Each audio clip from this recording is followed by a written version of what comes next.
আমার বিয়েবাড়ির এই লুকটা তোমরা দেখলাম সবাই খুব পছন্দ করেছো আর খুব ভালো, ভালো কমপ্লিমেন্ট দিয়েছো। তার পাশাপাশি দেখলাম তোমরা অনেক কিছু জানতেও চেয়েছো। তো চলো আজকে রেডি হতে, হতে তোমাদের সমস্ত কোয়েশ্চেনের অ্যান্সার করে দিই।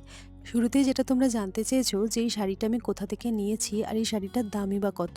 তো এটা আমি নিয়েছিলাম খাদি গ্রামোদ্যোগ থেকে। আর এই শাড়িটা বিষ্ণুপুরি সিল্কের ওপর গুজরাটি ওয়ার্কের মধ্যে। এটার দাম নিয়েছিল ৫,৫০০ টাকার মতো। যেদিন বিয়েবাড়ি ছিল এত গরম ছিল যে আমি এসি চালিয়েও ঘামছিলাম।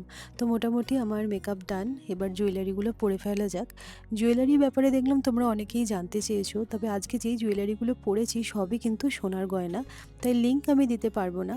তো এই চোকারটা পরেছিলাম, ভেবেছিলাম যে শুধু চোকারটাই পরবো, কিন্তু খুব ফাঁকা ফাঁকা লাগছিল তাই একটা চেনও পরেছি।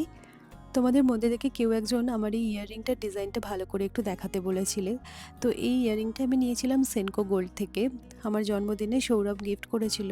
সেদিনকে এত লেট হয়ে গেছিলো যে ম্যাচিং একটা টিপও খুঁজে পাচ্ছিলাম না। তো এই ফিঙ্গার রিংটাও পরেছি। আর এটা হচ্ছে আমার ফাইনাল লুক। আমার কিন্তু এই সিম্পল লুকটা বেশ পছন্দ হয়েছিল আর দেখলাম তোমাদেরও খুব ভালো লেগেছিলো এই লুকটা। সো চলো টাটা, আবার দেখা হবে নেক্সট ভিডিওয়ে।